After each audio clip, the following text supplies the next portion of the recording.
ನಮಸ್ಕಾರ, ನಾನು ಮಿಮಿಕ್ರಿ ದಯಾನಂದ್. ಯಾಕೆ ಕೃತಕ ನಗು ಅಂತೀರಾ? ಕೆಲವು ಟೈಮ್ನಲ್ಲಿ ದುಃಖ ಮುಚ್ಚಕ್ಕೆ ನಗ್ಬೇಕಾಗತ್ತೆ. ಯಾಕೆ ಅಂದ್ರೆ ಯಾರೋ ನಮ್ ಒಡ ಹುಟ್ಟದವರು ಹೋಗ್ಬಿಟ್ರು ಅಂತ ಮಾತಾಡ್ಬೇಕಾದಾಗ ಮೌನ ಒಂದೇ ಬರೋದು. ನಮ್ಮ ಬಹಳ ಆತ್ಮೀಯರು ಹೋಗ್ಬಿಟ್ರು ಅಂದ ತಕ್ಷಣನೇ ಮಾತು ಬರೋದಿಲ್ಲ. ಅದಕ್ಕೆ ನಾನು ಈ ಎಪಿಸೋಡ್ನ ಮಾಡದೆ ಬಹಳ ದಿವಸ ನಾನು ನಿಲ್ಸಿದ್ದೆ.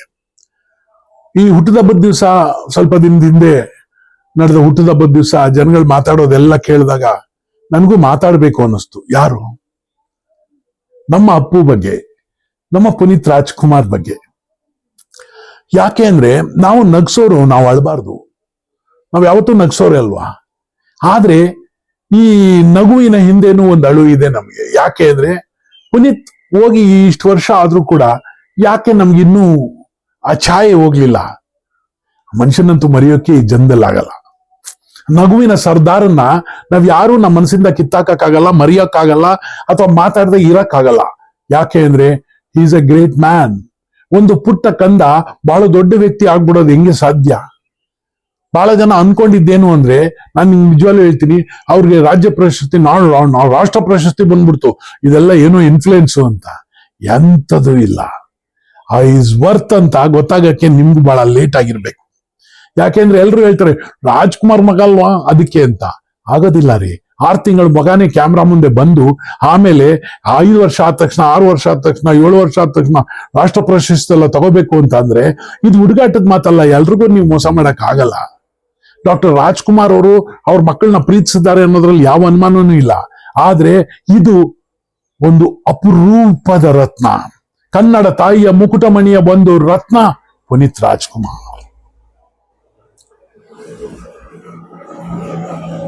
ಎಷ್ಟು ಅಂತ ಮೌನ ಹೇಳಿ. ಯಾಕೆ ಅಂದ್ರೆ ಈ ಪುನೀತ್ ರಾಜ್ಕುಮಾರ್ ಅವ್ರನ್ನ ನಾನು ಹೆಂಗ್ ಮೀಟ್ ಮಾಡಿದೆ ಅದನ್ನೇ ಹೇಳ್ಬೇಕು, ಇನ್ನೇನು ಹೇಳಕ್ಕಾಗಲ್ಲ. ನಾನು ಅವ್ರನ್ನ ಮೀಟ್ ಮಾಡಿದೀನಿ ಪರಶುರಾಮದಲ್ಲಿ. ನಾನು ಆಕ್ಟ್ ಮಾಡಿದೆ ರಾಜ್ಕುಮಾರ್ ಜೊತೆ.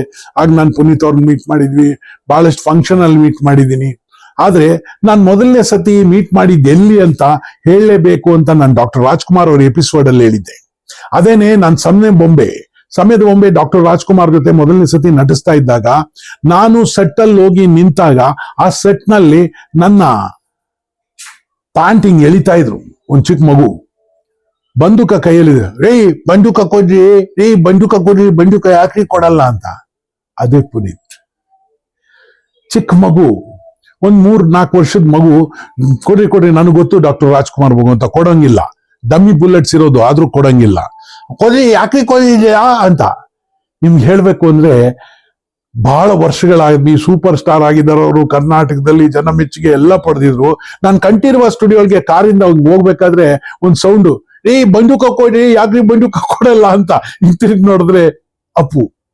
ಅಷ್ಟು ನೆನಪು, ಅಷ್ಟೊಂದು ಪ್ರೀತಿ. ನಾನು ಎಲ್ಲೇ ಸಿಕ್ಕುದು ಬಂದೂಕ ಕೊಡ್ರಿ, ಆಮೇಲೆ ಏನ್ ಅಂಕಲ್ ಚೆನ್ನಾಗಿದ್ದೀರಾ, ಅಯ್ಯೋ ನೀವು ಬಿಡಿ ಸರ್, ಸೂಪರ್, ಅಯ್ಯೋ ಅಂತ ಎಲ್ಲ ಮಾತಾಡ್ತಾರೆ. ಆದ್ರೆ ಆ ಬಂದೂಕ ಕೊಡ್ರಿ ಅನ್ನೋದು ಮಾತ್ರ ನನಗೆ ಇವತ್ತೂ ಮರೆಯಕ್ಕಾಗಲ್ಲ.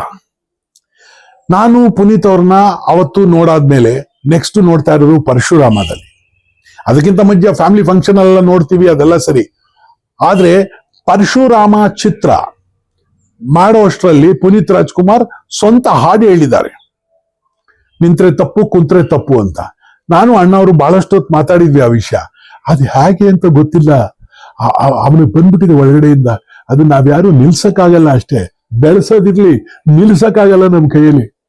ಎಂಥ ಮಾತಲ್ವಾ? ಡಾಕ್ಟರ್ ರಾಜ್ಕುಮಾರ್ ಅವರು ಅವ್ರ ಮಕ್ಕಳನ್ನ ಯಾವತ್ತೂ ಹೋಗ್ಲಿಲ್ಲ. ಆದ್ರೆ ಬೇರೆಯವ್ರು ಏನಾದ್ರು ಹೇಳಿದಾಗ ಅದನ್ನ ಕೇಳಿದ್ದಾರೆ. ಸ್ವಲ್ಪ ಕಲಿಬೇಕಾಗಿತ್ತಲ್ಲ ಅವರು. ಅದೇ ನೀವೆಲ್ಲರೂ ಇದ್ದೀರಲ್ಲ, ಸ್ವಲ್ಪ ಕಲಿಬೇಕವ್ರು ಅಂತಾರೆ ಹೊರತು ಬಹಳ ಚೆನ್ನಾಗಿ ಬರ್ತಾರೆ ನನ್ನ ಮಗ ಅಂತ ಹೇಳೋದೇ ಇಲ್ಲ. ಅಪ್ಪು ನಮ್ಗೆ ಆ ಕಾಲದಿಂದಾನು ಒಂದು ಆಶ್ಚರ್ಯವಾಗಿ ಬಂದ್ರು. ಆದ್ರೆ ಒಂದ್ ಹೇಳ್ತೀನಿ ಸ್ನೇಹಿತರೆ, ಇವತ್ತು ನಾನು ಇಲ್ಲಿ ಹೇಳ್ಬೇಕು ಆ ಮಾತನ್ನ. ಅಂತಹ ಒಳ್ಳೆ ನಟನಾಗಿ ಅವರು ಹೊರಗಡೆ ಬಂದ್ಮೇಲೆ ಅವ್ರಿಗೆ ಸ್ವಲ್ಪ ದಿವಸ ಸಿನಿಮಾದಲ್ಲಿ ಪಾತ್ರನೇ ಮಾಡ್ಲಿಲ್ಲ. ಆಗ ಒಂದ್ ಸಣ್ಣ ಕೇಸ್ ಬಂತು. ಏನು ಅಂದ್ರೆ ಅಣ್ಣ ಅವ್ರನ್ನ ಕಿಡ್ನಾಪ್ ಮಾಡಿದ್ರು. ಆಗ ಎಷ್ಟೋ ಜನ ಅದಕ್ಕೆ ಹೇಳೋದು, ಗೊತ್ತಿಲ್ಲದೆ ಮಾತಾಡಬಾರ್ದು ಅಂತ. ಇವ್ರೇನೋ ಬಿಸ್ನೆಸ್ ಮಾಡಿದ್ದಾರೆ ಯಾರ ಜೊತೆ, ವೀರಪ್ಪನ ಜೊತೆ, ಅದಕ್ಕೆ ಅಣ್ಣವ್ರನ್ನ ಹಿಡ್ಕೊಂಡು ಹೋಗಿದ್ದಾರೆ ಅಂತ. ಮಾತಾಡ್ಬೋದಾ ಈ ಮಾತು? ಗೊತ್ತಿಲ್ಲದೆ ಮಾತಾಡ್ಬಾರ್ದಲ್ಲ. ಆ ಕಂದನ್ಗೂ ಅದಕ್ಕೂ ಸಂಬಂಧನೇ ಇಲ್ಲ. ಅಷ್ಟು ಚಿಕ್ಕ ಮಗು ಅದನ್ನ ಹೆಂಗೆ ನೋವು ಸಹಿಸ್ಕೊಂಡಿರ್ಬೇಕು ಹೇಳಿ. ಇನ್ನು ಇಂಡಸ್ಟ್ರಿಯಲ್ಲಿ ಏನೂ ಆಗಿರಲಿಲ್ಲ. ಆಮೇಲೆ ಅಪ್ಪು ಬಂದಾಗ ಯಾ ಮಾತೆ ಮರ್ತೋಯ್ತು ಎಲ್ರಿಗೂ. ಸುಮ್ಮನೆ ಒಂದು ಮಾತಾಡ್ಬಿಡೋದು. ಅದಕ್ಕೆ ಹೇಳೋದು, ಸುಮ್ಮನೆ ಆಕಾಶದಲ್ಲಿ ಹೋಗಿ ಮಾತಾಡೋದು, ಏನೋ ಮಾಡ್ಬಿಡೋದ್ರಿಂದ ಒಂದು ಪಿಕ್ಚರೇ ಬಂದಿದೆಯಲ್ಲ ಗಾಳಿ ಮಾತು ಅಂತ, ಅದ್ರಲ್ಲಿ ಗೊತ್ತಾಗುತ್ತಲ್ಲ ನಿಮ್ಗೆ. ಏನೇ ಆಗ್ಲಿ ಈ ಗಾಳಿ ಮಾತುಗಳನ್ನ ದಯವಿಟ್ಟು ಆಡಕ್ ಹೋಗ್ಬೇಡಿ. ಅಪ್ಪು ನಿಜವಾದ ಕಲಾವಿದ, ಹುಟ್ಟು ಕಲಾವಿದ. ಮಾಡ್ತಾ ಹೋದ್ರೆ ನಂಗೆ ಸಿನಿಮಾನೇ ಬೇಡ, ನಾ ಇಂಡಸ್ಟ್ರಿ ಮಾಡ್ತೀನಿ ಅದ್ ಮಾಡ್ತೀನಿ ಅಂತ ಹೋದವರು ಅದು ಹಿಂಗ್ ಪಿಕ್ಚರ್ಗೆ ಬಂದ್ರು ತಿರ್ಗಾ. ಅದಕ್ಕೆ ಹೇಳೋದು, ನೀವು ಮಾಡಿದ್ದು, ನೀವು ಕೊಟ್ಟಿದ್ದು, ನೀವು ಸಮಾಜಕ್ಕೆ ಕೊಟ್ಟಿದ್ದು ದೇವ್ರನ್ನ ವಾಪಸ್ ಕೊಡ್ತಾರೆ ಬೇರೆ ರೀತಿಲಿ. ಡಾಕ್ಟರ್ ರಾಜ್ಕುಮಾರ್ಗೆ ಮಕ್ಕಳಾಗಿ ಕೊಟ್ರು, 3 ಮಕ್ಕಳಾಗಿ ಕೊಟ್ರು. ಡಾಕ್ಟರ್ ರಾಜ್ಕುಮಾರ್ ಏನೇನ್ ಸಾಧನೆ ಮಾಡಿದ್ರು ಅದಕ್ಕೆ ದೇವ್ರು ಏನಾದ್ರು ಕೊಟ್ಟಿದ್ರೆ ಅದು ಆಸ್ತಿ ಅಲ್ಲ, ಬಿಲ್ಡಿಂಗ್ ಅಲ್ಲ, ಇನ್ಯಾವುದೂ ಅಲ್ಲ, ಸಂಪತ್ತಲ್ಲ, ಯಾವುದೋ ದೊಡ್ಡ ದೊಡ್ಡ ಬಿಲ್ಡಿಂಗ್ ಅಲ್ಲ. ರಾಜ್ಕುಮಾರ್ಗೆ ಕೊಟ್ಟಿದ್ದು ಅಂದ್ರೆ ಒಳ್ಳೆ 3 ಮಕ್ಕಳು. ರಾಘಣ್ಣ ಇವತ್ತೂನು ಒಂದು ರೆಕಾರ್ಡ್, ಯಾವುದೇ ರೆಕಾರ್ಡ್ ನೀವು ತೆಗೆದು ನೋಡ್ಬೇಕಾದ್ರೆ ರಾಘಣ್ಣನ್ ಕೇಳಿದ್ರೆ ಟಕ್ ಟಕ್ ಟಕ್ ಟಕ್ ಅಂತ ಹೇಳ್ತಾರೆ. ಹೆಲ್ತ್ ಸ್ವಲ್ಪ ಅಪ್ಸೆಟ್ ಆಯ್ತು ಅವ್ರಿಗೆ ಮಧ್ಯ, ಇಲ್ಲದೆ ಹೋದ್ರೆ is A record, is A very good manager, is A very good thinking ಮಾಡೋ ವ್ಯಕ್ತಿ. ಯಾರಿಗೆ ಎಷ್ಟು ಎಲ್ಲಿ ಗೌರವ ಕೊಡಬೇಕು, ಏನ್ ಮಾಡ್ಬೇಕು ಅನ್ನೋದು ಒಳ್ಳೆ ಪ್ಲಾನ್ ಇರೋ ವ್ಯಕ್ತಿ. ಶಿವಣ್ಣ ಎಂತ ಅದ್ಭುತ. ಆದ್ರೆ ಅಪ್ಪು ಅಜರಾಮರ ಆಗೋದ್ರು. ಯಾಕೆ ಅಂತ ಹೇಳ್ತೀನಿ. ಈ ಎಪಿಸೋಡ್ ಅಲ್ಲಿ ನೀವು ಕೇಳ್ಬೇಕಾಗಿದ್ದು ಒಂದೇ ಮಾತು ನನ್ನಿಂದ, ನೀವೇನ್ ಕೊಟ್ಟಿದ್ದೀರಲ್ಲ ಅದ್ ನಿಮ್ಗೆ ವಾಪಸ್ ಬರುತ್ತೆ. ನೀವೇನೇನ್ ಸಾಧನೆ ಮಾಡಿದಿರಲ್ಲ ಅದು ನಿಮಗ್ ಸಿಗ್ಬೋದು, ಆದ್ರೆ ನೀವು ಕೊಟ್ಟಿದ್ದು ನಿಮಗ್ ಸಿಗತ್ರಿ. ಅಪ್ಪು ಏನೇನ್ ಕೊಟ್ರು, ಇಂಡಸ್ಟ್ರಿಗೆ ಒಳ್ಳೆ ಸಿನಿಮಾ ಕೊಟ್ರು, ಸಿನಿಮಾದಲ್ಲಿ ಆಕ್ಟ್ ಮಾಡ್ತಾರೆ, ಸೂಪರ್ ಆಗಿದ್ರು. ಆದ್ರೆ ಎಕ್ಸ್ಟ್ರಾ ಡ್ಯಾನ್ಸ್ ಅನ್ನ ಕೊಟ್ಟಿದ್ ಯಾಕೆ? ಹಗಲು ರಾತ್ರಿ ಪ್ರಯತ್ನ ಪಟ್ಟು ತೆಲುಗು ನಟರುಗಳೇ ವಾವ್ ಅನ್ನೋ ಮಟ್ಟಿಗೆ ಡ್ಯಾನ್ಸ್ ಮಾಡಿ ಸ್ಟೆಪ್ ಹಾಕಿದ್ರಲ್ಲ, ಯಾಕೆ ಈ ಪ್ರಯತ್ನ? ಬೇಕಾದಷ್ಟು ದುಡ್ಡಿತ್ತಲ್ಲ, ಬೇಕಾದಷ್ಟು ಆಸ್ತಿ ಇತ್ತಲ್ಲ, ತಿನ್ಕೊಂಡು ಆರಾಮಾಗಿರ್ಬೋದು. ಯಾಕಪ್ಪು ಈ ಪ್ರಯತ್ನ ಪಟ್ರು? ಎಲ್ಲಿ ಬರಟು ಅಂದ್ರೆ ಶಿವಣ್ಣ ಹೇಳ್ತಾ ಇದ್ರು, ನಾನು ಬಹಳ ಚೆನ್ನಾಗಿ ಸ್ಟೆಪ್ ಆಗ್ತೀನಿ ಅಂತ ಹೇಳ್ತಿದ್ರಲ್ಲ ಅಂತ ಕೆಲವು ಫ್ರೆಂಡ್ಸ್ಗೆ. ಅಪ್ಪು ನೋಡಿ ನನ್ಕಿಂತ ಸೂಪರ್ ಆಗಿ ಆಗ್ತಾನೆ ಅಂತ. ಸ್ವಂತ ಅಣ್ಣನೇ ಚಿಕ್ಕ ತಮ್ಮನ್ನ ಹೊಗಳ್ತಾರೆ ಅಂದ್ರೆ ಅದೇ ಹೇಳೋದು.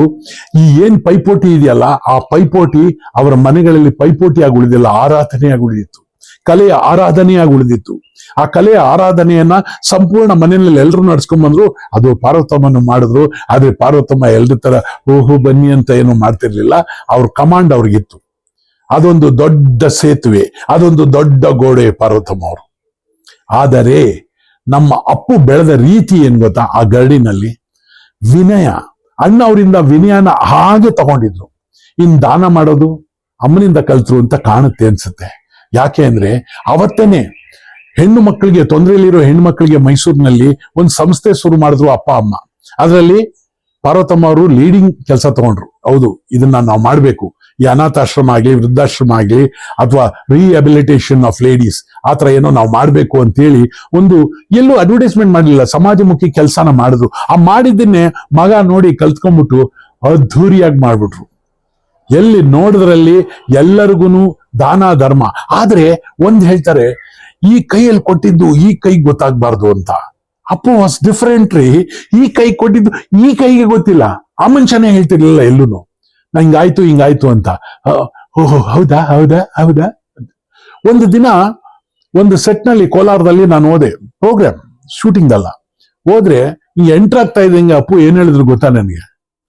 ಓ ಗಾಡ್, ಏನ್ರಿ ನೀವು ಯಾರ ವಾಯ್ಸ್ ಅಲ್ಲಿ ಬೇಕಾದ್ರೂ ಮಾತಾಡೋದು, ಯಾವ ಮಿನಿಸ್ಟರ್ ಬೇಕಾದ್ರೂ ಮಾತಾಡ್ಬೋದು, ಯಾವ ಆಕ್ಟರ್ ವಾಯ್ಸ್ ಅಲ್ಲಿ ಬೇಕಾದ್ರೂ ಮಾತಾಡ್ಬೋದು. ಅಪ್ಪು ಹೌದು ಅಪ್ಪು, ಏನೂ ಇಲ್ಲ, ಅದೆಲ್ಲ ಸ್ಟೇಜ್ ಮೇಲೆ ನಡೀತದೆ. ರಿಯಲ್ ಲೈಫ್ ಅಲ್ಲಿ ನಾನು ಯಾರ ವಾಯ್ಸ್ ಅಲ್ಲೂ ಏನು ಮಾತಾಡಕ್ ಹೋಗಲ್ಲ. ಸುಮ್ನೆ ಅದೆಲ್ಲ ಮಾಡೋದೇ ಇಲ್ಲ. ನಾವು ದುಡ್ಡು ಕೊಟ್ರು ಯಾರ ವಾಯ್ಸ್ ನಲ್ಲೂ ಏನು ಅಡ್ವರ್ಟೈಸ್ಮೆಂಟ್ ಮಾಡಕ್ ಹೋಗಲ್ಲ. ಬಹಳ ಹೊತ್ತು ಮಾತಾಡಿದ್ರು. ಇಲ್ಲ ನೀವು ಅದ್ಭುತ ರೀ, ನೀವು ಅದ್ಭುತ ಅಂದ್ರು. ಆ ಅದ್ಭುತ ಅಂತ ಅನ್ಬೇಕಾದ್ರೆ ಅಪ್ಪು ಎಷ್ಟು ಅದ್ಭುತ ಅಲ್ಲ ರೀ. ಒಂದು ಚಿಕ್ಕ ಮಗು ಆ ಲೆವೆಲ್ಗೆ ಹಾಡಾಡ್ಬೇಕು ಅಂದ್ರೆ ಈ ಹುಡುಗಾಟನೇ ಅಲ್ಲ ಅದು. ಭಕ್ತ ಪ್ರಹ್ಲಾದ ಚಿತ್ರದಲ್ಲಿ ಅವ್ರು ಮಾಡಿರೋ ಕೆಲಸ ಇದೆಯಲ್ಲ, ಆ ನಾರಾಯಣ ನಾರಾಯಣ, ಅದಾದ್ಮೇಲೆ ಹಾಡು, ಓಹ್ ಎಂತೆಂತ ಸಿನಿಮಾ ರೀ. ಇಷ್ಟೊಂದು ಸಿನಿಮಾನ ಇಷ್ಟು ಚಿಕ್ಕ ವಯಸ್ಸಲ್ಲಿ ಮುಗಿಸಿದ್ದು, ಬಹಳ ಚಿಕ್ಕ ವಯಸ್ಸಿನಲ್ಲಿ ಸಿಕ್ಕಾಪಟ್ಟೆ ಸಾಧನೆಗಳನ್ನ ಮಾಡಿದ್ರು. ಆ ಮಾಡಿರೋ ಸಾಧನೆ 1, 2 ಅಂತ ಹೇಳ್ಕೊಳಕ್ ಆಗೋದಿಲ್ಲ. ಆದ್ರೆ ನನಗೆ ಈ ಎಪಿಸೋಡ್ ಅಲ್ಲಿ ಒಂದು ವಿಷಯ ಹೇಳಲೇಬೇಕು. ಏನು ಅಂದ್ರೆ, ನನಗೆ ಅವತ್ತು ಸಾಯಂಕಾಲ, ಅಪ್ಪು ನಾಳೆ ಬೆಳಗ್ಗೆ ಹೋಗ್ತಾರೆ ಅಂದ್ರೆ ಇವತ್ತು ರಾತ್ರಿ 12 ಗಂಟೆವರೆಗೂ ನಾನು ಅಪ್ಪು ಜೊತೆ ಗುರುಕಿರಣ್ ಮನೆಯಲ್ಲಿದ್ದೆ. ಅಲ್ಲಿ ನಮ್ಮ ರಮೇಶ್ ಅರವಿಂದ್ ಅವರು ಇದ್ರು. ಎಲ್ಲರೂ 4-5 ಜನ ಒಟ್ಟಿಗೆ ಮಾತಾಡ್ತಾ ಇದ್ರು. ನಾನು ಜಸ್ಟ್ ಹೋಗಿ ಮಾತಾಡ್ಕೊಂಡಿದ್ದೆ, ಬನ್ನಿ ಮಗನೇ, ಬನ್ನಿ ಅಂಕಲ್, ಬನ್ನಿ ಬನ್ನಿ ಬನ್ನಿ ಅಂತ ಮಾತಾಡಿಸ್ತಾನೆ ಇದ್ರು. ಆಮೇಲೆ ಹೇಳಿದ್ರು, ಎಂತ ಮಾತು ಅಂದ್ರೆ ರಾತ್ರಿ 11 ಗಂಟೆಯಲ್ಲಿ ಇರ್ಬೇಕು. ಸರ್ ಒಂದ್ ಮಾತ್ರ ನಿಜ, ಯಾರು ಆಕ್ಟರ್ಗಳು ಹೋಗ್ಬಿಟ್ರೆ ಟಕ್ ಅಂತ ನೀವು ವಾಯ್ಸ್ ಕೊಡ್ಬೋದಲ್ವಾ ಅಂತ. ನಾನೇ ಅಪ್ಪು ಅದಕ್ಕೆ ಯಾಕೆ ಹೋಗ್ಬೇಕು, ಯಾರಾದ್ರೂ ಬದುಕಿರುವಾಗಲೇ ಕೊಡ್ಬಾರ್ದು. ಅಂಬರೀಷ್ ಅವ್ರು ಬದುಕಿರುವಾಗಲೇ ನಾನು ವಾಯ್ಸ್ ಕೊಟ್ಟಿದ್ದೀನಿ, ಹೋಗೋದ್ ಮಾತ್ರ ಬಿಡಿ, ಬದುಕಿರುವಾಗೆ ಕೊಟ್ಟಿದ್ದೀನಿ. ಹೋಗೋದ್ ಬೇಡಪ್ಪ, ಯಾರು ಹೋಗೋದ್ ಬೇಡ ಅಂತ ಹೇಳಿದೀನಿ. ಗುರುಕಿರಣ್ ಮನೆಯಲ್ಲಿ ಬೆಳಗ್ಗೆ 9:30 10:00 ಹೆಂಗ್ ಹೇಳಿ ನಾನು ಕೇಳಿದ ತಕ್ಷಣ ಭೂಮಿ ಕುಸಿದೋದಂಗಾಯ್ತು. ಏನ್ ನಿಜ, ನಾನು ಸುಳ್ಳು? ರಾತ್ರಿ ಸಾವಿನ ಬಗ್ಗೆ ಮಾತಾಡಿದ್ದಾರೆ, ಯಾವ ಬಾಯಲ್ಲಿ ಮಾತಾಡ್ಸಿದ್ರು ಅಂತ ಗೊತ್ತಿಲ್ಲ. ಬೆಳಗ್ಗೆ 10:00 ಅವ್ರು ಇಲ್ಲ ಅಂತ ಹೇಳಿದ್ರೆ ಆಶ್ಚರ್ಯ ಆಗೋಯ್ತು ನನಗೆ, ಕುಸ್ತು ಬಿದ್ದಂಗೆ ಆಗೋದೆ. ನಾನು ಸುಮ್ಮನಿದ್ಬಿಟ್ಟೆ, ಇನ್ನೇನು ಇಲ್ಲ. ರಾತ್ರಿ ನಾನು ನೋಡಿದೀನಿ, ಮಾತಾಡಿದೀನಿ ಅಪ್ಪನ, ಬೆಳಗ್ಗೆ ಇಲ್ಲ ಅಂದ್ರೆ ಹೆಂಗಾಗಿರ್ಬೇಕು ನನಗೆ. ಆದ್ರೆ ಅದಾಗಿ 2 ತಿಂಗಳಿಗೆ ಡೈರೆಕ್ಟರ್ದು ಫೋನು ಸಿನಿಮಾದು, ಸರ್ ಅಪ್ಪು ಫಿಲ್ಮ್ ಡಬ್ಬಿಂಗ್ ಮಾಡಕ್ಕಾಗತ್ತಾ ನಿಮ್ಗೆ ಅಂತ. ಯಾವ ಅಪ್ಪು ರಾತ್ರಿ 11 ಗಂಟೆಗೆ ನನ್ಗೆ ಹೇಳಿದಾರೋ, ಯಾರು ತೀರ್ಕೊಂಡ್ಬಿಟ್ರು ಅವ್ರು ವಾಯ್ಸ್ ಕೊಡ್ಬೋದಲ್ವಾ ನೀವು ಅಂತ ಅಪ್ಪುಗೆ ನಾನು ವಾಯ್ಸ್ ಕೊಡೋದ? ಪ್ರಯತ್ನ ಪಟ್ರೆ ಮಾಡ್ಬೋದಿತ್ತು ಏನೋ, ಯಾವ್ದು ದೇವ್ರ ಮನ್ಸು ಮಾಡಿದ್ರೆ ಯಾವ್ದು ಆಗಲ್ಲ ಅಂತಲ್ಲ, ಆದ್ರೆ ಆಗಲ್ಲ. ಒಂದ್ ಫೋಟೋ ನೋಡಿದ್ರೆ ಅವ್ರದ್ದು 2 ನಿಮಿಷ ಅಳ್ತಿರ್ತೀನಿ, ಇನ್ನು ಅವ್ರ ಫ್ರೇಮ್ ನೋಡ್ಕೊಂಡು ಅದು ಹೆಂಗ್ ಮಾತಾಡ್ಲಿ?